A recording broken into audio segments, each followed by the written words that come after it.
is a back and neck pain. General প্র্যাকটিসে মানে pain ম্যানেজমেন্টটা খুব ভালোভাবে আমাদের শিখতে হবে এবং এক্ষেত্রে আপনাকে অবশ্যই ডায়াগনোসিস করবেন, স্পেসিফিকভাবে ডায়াগনোসিস করার পরে ডায়াগনোসিস অনুযায়ী আপনি ট্রিটমেন্ট করবেন, আপনি রেজাল্টটা বেশি ভালো পাবেন। সো একটা ব্যাক পেইন নিয়ে আসলে আমাদের মাথায় বা নেক পেইন নিয়ে আসলে আমাদের মাথায় অনেকগুলো কারণ চলে আসে। তো আমি যেভাবে অ্যাপ্রোচ করি যে ব্যাক পেইন বা নেক পেইন নিয়ে আসলে প্রথমত এটা ইনফ্লামেটরি পেইন না নন ইনফ্লামেটরি পেইন সেটা আমি আইডেন্টিফাই করব। ইনফ্লামেটরি পেইনগুলো দেখা যাচ্ছে যে পেশেন্টের early morning stiffness the more than 30 minutes থাকে। সো আমি হিস্ট্রিতে প্রথমেই আমি এক্সক্লুড করার চেষ্টা করব এটা একটা ইনফ্লামেটরি পেইন অর নট। যদি ইনফ্লামেটরি পেইন এরকম হিস্ট্রি না দেয় সেক্ষেত্রে আমি মনে করব এটা হলো একটা মেকানিক্যাল পেইন বা নন ইনফ্লামেটরি পেইন। তো সেক্ষেত্রে নন ইনফ্লামেটরি পেইন হলে আমি আইডেন্টিফাই করার চেষ্টা করবো এটা অ্যাকিউট না ক্রনিক। যদি 3 মাসের কম ডিউরেশন হয় তাহলে সেটা অ্যাকিউট, 3 মাসের বেশি ডিউরেশন হয় সেটাকে বলবো আমরা ক্রনিক। ডিউরেশনের পরে আমরা দেখব পেশেন্টের রেডিকুলোপ্যাথি আছে কিনা। যদি পেশেন্টের রেডিকুলোপ্যাথির ফিচার থাকে, যেমন তার লো ব্যাক পেইন সাথে radiation to the lower limbs either right or left lower limbs, neck pain radiation to the upper limbs either right or left, এটা আছে কিনা আমরা খেয়াল করব রেডিকুলোপ্যাথি। এবং কিছু এক্ষেত্রেও কিছু রেড ফ্ল্যাগ সিমটম আছে কিনা সেগুলো আমরা খেয়াল করব। আমরা রেড ফ্ল্যাগ সিমটমগুলো পরে ডেসক্রাইব করব। তো এগুলো আমরা খেয়াল করার পরে স্পেসিফিকলি যখন আমরা ডায়াগনোসিসে আসবো তখনই কিন্তু আমরা ট্রিটমেন্ট দিতে আমাদের জন্য সুবিধা হবে। তো আমরা কিভাবে অ্যাপ্রোচ আমরা করতে পারি, ট্রিটমেন্ট করতে পারি।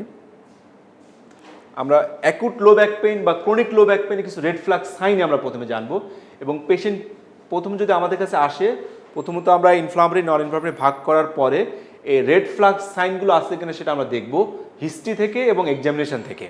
নাম্বার 1, পেইন অ্যাট নাইট, এটা একটা রেড ফ্ল্যাগ সাইন এবং যখনই একটা পেশেন্ট কমপ্লেন করবে তার রাতে ব্যথা হয় সেটা অবশ্যই আমাদের তার আন্ডারলাইন কোনো খারাপ কোনো কারণ আছে কিনা সেটা আমাদের মাথা হিট করবে। কোনো হিস্ট্রি অফ ক্যান্সার, যদি প্রিভিয়াসলি কোনো cancer any part of the body থাকে সেটা একটা রেড ফ্ল্যাগ সিমটম বা sign. History of chronic infection other lungs, UTI, skin infection আছে কিনা সেটা আমরা দেখব। কোনো ট্রমার হিস্ট্রি আছে কিনা।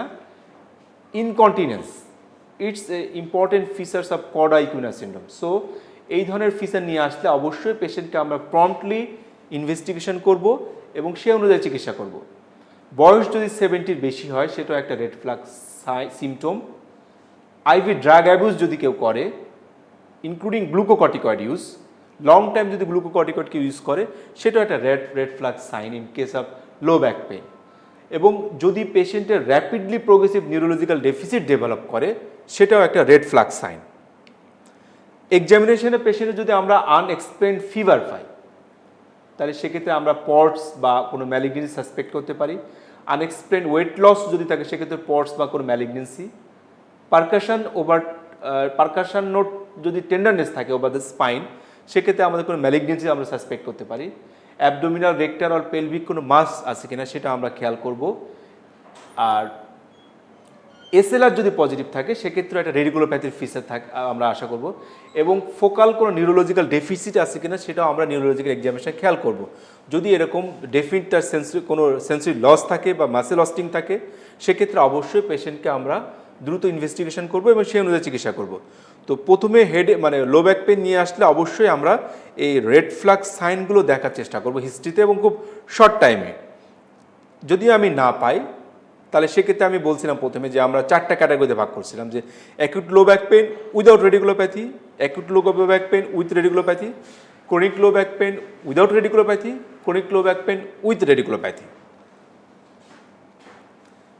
Acute low back pain without রেডিকুলোপ্যাথিতে আমরা পেশেন্টকে রিঅ্যাসিওর করব এবং প্রপার এডুকেশন দেব এবং পেশেন্টকে আমরা বেড রেস্টের জন্য কখনো অ্যালাউ করব না। নর্মাল অ্যাক্টিভিটি সে করবে, শুধুমাত্র এক্সটার্নাস ম্যানুয়াল লেবারগুলো সে একটু প্রিভেন্ট করবে, আদার্স নর্মাল অ্যাক্টিভিটিগুলো সে করবে। এবং অন ডিমান্ড বেসিসে আমরা প্যারাসিটামল অথবা এনএসাইড, স্পেশালি ন্যাপ্রোক্সেন, অ্যাসিক্লোফেনাক বা ডাইক্লোফেনাক আমরা ফার্স্ট লাইন ড্রাগ হিসেবে দিতে পারি। যদি এতেও কাজ না হয় সেকেন্ড লাইন ড্রাগ হিসেবে আমরা ওপিওইডস এবং ওপিওইড লাইক ড্রাগস যেমন ট্রামাডল, মাসেল রিল্যাক্সিন আমরা দিতে পারি, যেমন ট্রিজানিডিন, টলফেরিসন, ব্যাক্লোফেন এটা আমরা সেকেন্ড লাইন ড্রাগ হিসেবে দিতে পারি।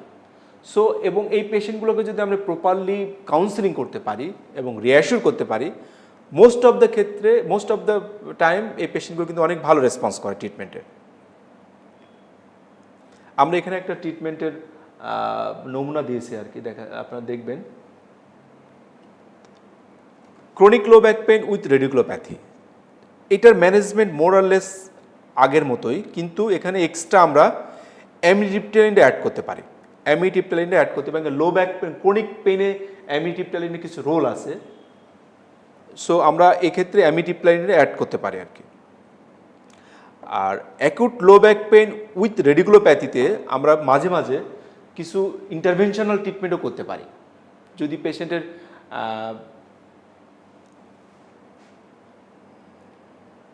সিভিয়ার পেইন থাকে, আমরা এপিডুরাল স্টেরয়েড ইনজেকশন আমরা দিতে পারি।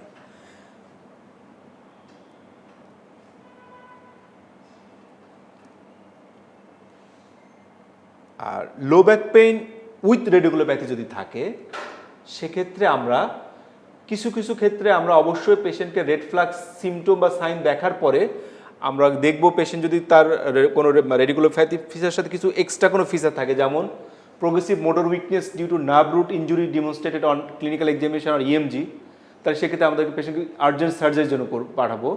এবং any features of cord equina syndrome অথবা স্পাইনাল কর্ড কম্প্রেশন যদি থাকে, যেমন তার বাউল ব্লাডার ডিস্টারবেন্স যদি থাকে, তার সেন্সরি লস যদি আমরা অবজেক্টিভলি পাই, সেক্ষেত্রে অবশ্যই পেশেন্টকে আমরা সার্জারির জন্য পাঠাবো। এবং ডিজেবলিং রেডিকুলার পেইন, যদি খুব সিভিয়ার পেইন হয়, আমি অ্যাপ্রোপ্রিয়েট ম্যানেজমেন্ট দেওয়ার পরেও পেশেন্ট পেইন না কমে, সেক্ষেত্রে অবশ্যই আমরা পেশেন্টকে সার্জারির জন্য রেফার করতে পারি।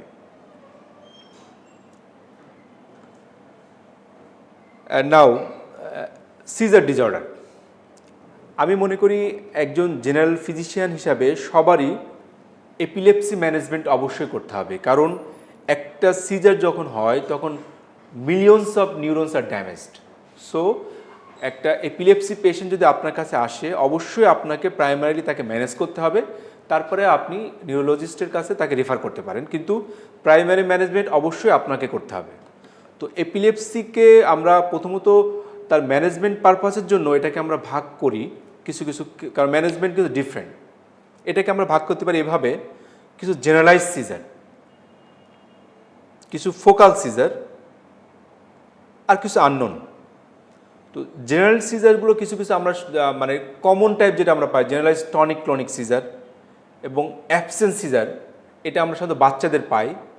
কিছু ক্ষেত্রে আমরা মায়োক্লোনিক সিজার পাই, মায়োক্লোনিক মাসেল এর গ্রুপ অফ মাসেল কন্ট্রাকশন করে মায়োক্লোনিক সিজার। আর ফোকাল সিজার ইউজুয়ালি দেখা যায় পেশেন্টের কনসাসনেসটা রিটেইন থাকে, আর কিছু ক্ষেত্রে দেখা যায় যে ফোকাল সিজার কনসাসনেস পরবর্তীতে ইমপেয়ার্ড কনসাসনেস হতে পারে। আমরা ভিডিওতে পরবর্তীতে দেখব কীভাবে আমরা পার্থক্য করতে পারি। তো আমরা কোন ড্রাগ ইউজুয়ালি সিজার ইউজ করতে পারি? ফোকাল অনসেট সিজার অথবা focal seizure with secondary generalization, সেক্ষেত্রে চয়েস অফ ড্রাগ হচ্ছে lamotrigine. Any focal onset seizure আর focal seizure with secondary GTCS, first line drug হচ্ছে ল্যামোট্রেজিন, সেকেন্ড লাইন ড্রাগ আপনি carbamazepine, levetiracetam, other drugs use করতে পারেন। জিটিসিএস এর choice of drug আছে অবশ্যই সোডিয়াম ভ্যালপ্রোয়েট এবং লেভিটারিসিটাম। সেকেন্ড লাইন ড্রাগ হিসেবে আপনি ল্যামোট্রিজিন, টপিরামেড বা নিউয়ার যে সমস্ত ড্রাগ আছে জনিসামাইড, এগুলো ইউজ করতে পারেন। অ্যাবসেন্স সিজার হচ্ছে সবচেয়ে ভালো প্রগনোসিসের সিজার, যেখানে চয়েস অফ ড্রাগ ইথোসাক্সিমাইড। যদি ইথোসাক্সিমাইডটা আমাদের দেশে খুব বেশি অ্যাভেলেবল না, আমরা সেকেন্ড লাইন ড্রাগ যেটা আছে সোডিয়াম ভ্যালপ্রোয়েট, এটা ইউজ করতে থাকি এবং এটাতে অনেক ভালো রেসপন্স আমরা পাই। মায়োক্লোনিক সিজার খুব যে আনকমন সিজার তা কিন্তু না, আমরা অনেক মায়োক্লোনিক সিজার পাই এবং এক্ষেত্রে চয়েস অফ ড্রাগ হচ্ছে sodium valproate first line drug. Second line drug হিসেবে লেভিটারিসিটাম বা ক্লোনাজিপাম আমরা ইউজ করতে পারি। সো এই guideline choice of drug depends upon types of seizure. So আপনাকে ক্লিনিক্যালি পেশেন্টকে বুঝতে হবে যে কোন টাইপ অফ সিজার, তারপরে কিন্তু আপনাকে অ্যাপ্রোপ্রিয়েট ড্রাগ দিলে পেশেন্ট রেসপন্সটা বেশি ভালো হবে। এখন অ্যান্টি এপিলেপটিক ড্রাগস দেওয়ার কিছু গাইডলাইন আছে, সেটা কিভাবে? কোনো এপিলেপসি নিয়ে যদি আমাদের কাছে কোনো পেশেন্ট আসে, প্রথমে আমরা তাকে আইডেন্টিফাই করবো এটা ফোকাল সিজার না জেনারেলাইজ সিজার। সেই অনুযায়ী আমরা তাকে ফার্স্টে একটা ফার্স্ট লাইন ড্রাগ দিব এবং ড্রাগটা অবশ্যই লো ডোজ দিব। আস্তে আস্তে আমরা ডোজটা বাড়াতে থাকবো যতক্ষণ না পর্যন্ত সিজার কন্ট্রোল না হয় অথবা সাইড ইফেক্ট ডেভেলপ করে। আমরা সবাই জানি যে হাইপারটেনশন বা ডায়াবেটিস বা অন্যান্য ক্ষেত্রে আমরা ডুয়াল থেরাপি প্রথমে চয়েস করি, কিন্তু এপিলেপসির ক্ষেত্রে আমরা ডুয়াল থেরাপি প্রথমে ইউজ করি না। এখানে আমরা প্রথমত চেষ্টা করব একটা ড্রাগ দিয়ে তার হাইস্ট ডোজ পর্যন্ত, যতক্ষণ পর্যন্ত সাইড ইফেক্ট না হয় বা কন্ট্রোল না হয় আমরা যেতে থাকবো। কাজ না হয় তখন আমরা অন্য ড্রাগ অ্যাড করব, কিন্তু প্রথমতই আমরা মাল্টিপল থেরাপি বা পলিফার্মাসি করবো না ইন কেস অফ এপিলেপসি। তো আমি দেখলাম যে পেশেন্টের একটা ড্রাগ দেওয়ার পরও কাজ হচ্ছে না, সেক্ষেত্রে আমি কি করব, পেশেন্টকে আরেকটা ফার্স্ট লাইন ড্রাগ দিব। First line drug, not second line drug, first line drug দিব এবং সেটারও আমরা ডোজটা বাড়াতে থাকবো। এবং প্রথমে যে আমি ফার্স্ট ড্রাগটা দিছিলাম সেটা আমি বন্ধ রাখতে পারি আস্তে আস্তে, অথবা আমরা ওর সাথে কন্টিনিউ রাখতে পারি। সেকেন্ড ড্রাগ দেওয়ার পরে আমি ডোজটাকে আস্তে আস্তে বাড়ানোর চেষ্টা করব এবং দুইটা ড্রাগে যদি পেশেন্টের ওয়েল কন্ট্রোল হয় যে ডোজে, সেই ডোজটা আমরা কন্টিনিউ রাখতে পারি। যদি পেশেন্টের কন্ট্রোল না হয় তাই ফার্স্ট লাইন ড্রাগে যে কোনো একটা আমরা বন্ধ রেখে একটা সেকেন্ড লাইন ড্রাগ আমরা অ্যাড করব। একই রকমভাবে সেকেন্ড লাইন ড্রাগটা ডোজটা আমরা আস্তে আস্তে বাড়াতে থাকবো যতক্ষণ না পর্যন্ত সাইড ইফেক্ট ডেভেলপ করে অথবা পেশেন্ট কন্ট্রোল না হয়। যদি দেখা যায় কন্ট্রোল না হয় অথবা সাইড ইফেক্ট ডেভেলপ করে, সেক্ষেত্রে আমরা সেকেন্ড লাইন ড্রাগটা সুইচ করে অন্য একটা সেকেন্ড লাইন ড্রাগ নিয়ে আসবো। সেটাতেও যদি পেশেন্টের কন্ট্রোল না হয় তাহলে আমরা খেয়াল করবো যে এটা আসলে রিফ্র্যাক্টরি এপিলেপসি কিনা, সেটা আমরা দেখার জন্য অবশ্যই পেশেন্টের প্রপার হিস্ট্রি নিব যে আসলে পেশেন্টের আসলে সিজার হচ্ছে কিনা, তার কমপ্লায়েন্সটা, ড্রাগ কমপ্লায়েন্সটা কেমন সেটা আমরা দেখবো, বা আদার কোনো সেকেন্ডারি কোনো অকাল্ট কোনো কারণ আছে কিনা, সেক্ষেত্রে আমরা ইমেজিংয়ের হেল্প নিতে পারি, সেটা আমরা করব। যদি এমন কোনো কারণ আমরা না পাই তাহলে আমরা শেষে লাস্টে ডিক্লেয়ার করব it's a resistant or refractory epilepsy. এবং সেক্ষেত্রে রিফ্র্যাক্টরি এপিলেপসির জন্য আমরা সার্জিক্যাল কিছু ইন্টারভেনশন করতে পারি, যেটা আমাদের দেশে এখনও পর্যন্ত অ্যাভেলেবল না, বাট বাইরের কান্ট্রিতে কিন্তু রিফ্র্যাক্টরি বা রেজিস্ট্যান্ট এপিলেপসির জন্য অনেকগুলো সার্জারি অ্যাভেলেবল আছে। কখন আমরা একটা ড্রাগ উইথড্র করব? একটা পেশেন্টের যদি complete medical control of seizure যদি 1 থেকে 5 বছর, অ্যাটলিস্ট 1 থেকে, আমরা এখন 5 বছরে করি আর কি, অ্যাটলিস্ট যদি ড্রাগের সাথে ড্রাগ নিয়ে 5 বছর সে ভালো থাকে, তাহলে আমরা বুঝবো যে পেশেন্টটাকে এখন ড্রাগ থেকে উইথড্র করা সম্ভব। এবং সেই সময় আমরা পেশেন্টকে একটা ইজি করতে পারি, যদি ইজিটা নর্মাল আসে, কোনো চেঞ্জ না থাকে, সেক্ষেত্রে আমরা তাদেরকে উইথড্র করতে পারি। এবং at least 2 years after last attack, এর আগে আমরা কখনো পেশেন্টকে ড্রাগটা উইথড্র করার চেষ্টা করব না। এবং যখনই আমরা উইথড্র করবো একটা ড্রাগ, এপিলেপসি ড্রাগগুলো, সেক্ষেত্রে অ্যাটলিস্ট আমরা 6 মাস টাইম নিব। 6 মাস ধরে আমরা আস্তে আস্তে ড্রাগটাকে উইথড্র করব, এরপরে আমরা পেশেন্টকে ড্রাগ ফ্রি রাখার চেষ্টা করব। যদি পেশেন্ট অনেক সময় মনে করে যে না, আমার চান্স আছে আবার সিজার হওয়ার, আমি ড্রাগটা কন্টিনিউ করতে চাই, সেক্ষেত্রে কিন্তু আমরা পেশেন্টকে অনুমতি দিতে পারি এই ড্রাগটা কন্টিনিউ করার জন্য। জেনারেলাইজড সিজার, আমরা একটা ভিডিও দেখতে পারি এবং এটা খুব কমন একটা সিজার। আমরা প্র্যাকটিক্যাল লাইফে অনেক ডিল করি এই পেশেন্টগুলোকে এবং ইজিলি ডায়াগনোসিস করা যায়। তবে আমাদের খেয়াল থাকতে হবে যে এটা অনেক সময় কিছু সিউডো সিজার থাকতে পারে। সিউডো সিজার নাই সেটা আমাদেরকে অবশ্যই হিস্ট্রি থেকে এবং পেশেন্টের ভিডিও দেখে আমাদেরকে আইডেন্টিফাই করতে হবে। এবং এপিলেপসি ট্রিটমেন্টের একটা অন্যতম গুরুত্বপূর্ণ বিষয় হলো যে অবশ্যই আপনি পেশেন্টদেরকে বলবেন যে যখনই এই ধরনের খিঁচুনি হবে বা কনভালশন হবে তার একটা ভিডিও রাখবেন এবং ভিডিওটা আমাদেরকে দেখতে দিবেন আর কি। তো এক্ষেত্রে দেখা যায় কিছু সিউডোসিজার ক্ষেত্রে দেখা যায় যে পেশেন্টের কিছু স্পেশাল চেঞ্জ থাকে, যেটা আবার ট্রু সিজারে কিছু চেঞ্জ থাকে যেটা সিউডোসিজারে থাকে না। যেমন পেশেন্টের টাং বাইটিং, তার বাউল অ্যান্ড ব্লাডার ইনকন্টিনিউয়াস থাকতে পারে in case of true seizure, but সিউডোসিজারে ইউজুয়ালি টাং বাইটিং বা বাউল ব্লাডার ইনকন্টিনিউয়াস ইউজুয়ালি থাকে না।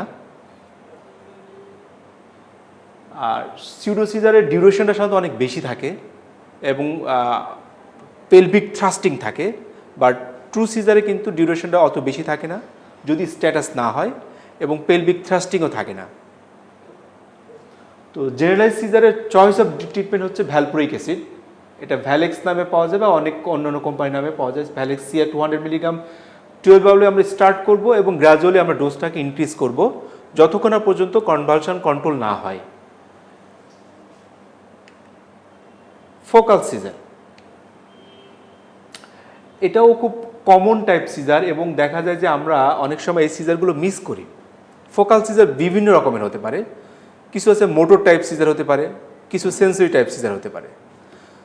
ফোকাল সিজারের কিছু কিছু ক্ষেত্রে পেশেন্ট প্রথমত একটা পার্ট দিয়ে শুরু হবে, পরবর্তীতে বডির অন্যান্য পার্ট ইনভলভমেন্ট করতে পারে, ইভেন পেশেন্ট আনকনশাসও হতে পারে। তো এক্ষেত্রে দেখা যায় যে অনেক সময় কিছু কিছু সেন্সরি সিজার আছে, যেমন পেশেন্ট অনেকে বলে যে আমার হাত বা পা থেকে কিছু একটা পিঁপড়া হেঁটে আসতেছে বা কিছু একটা উপরে উঠে আসতেছে বা চিন চিন ঝিনঝিন করে করে উপরে আসতেছে, এটাও কিন্তু অনেক সময় অনেকটা ফোকাল সিজার। সো আমাদের এই সমস্ত কমপ্লেইনগুলোকে কিন্তু ভালোভাবে এমফেসিস দিতে হবে। ফোকাল সিজারের ট্রিটমেন্ট অফ চয়েস হচ্ছে অবশ্যই কার্বামাজেপিন, এবং এটাও আমরা 200 মিলিগ্রাম 12 আওয়ারে শুরু করব এবং ডোজটা আমরা আস্তে আস্তে বাড়াবো।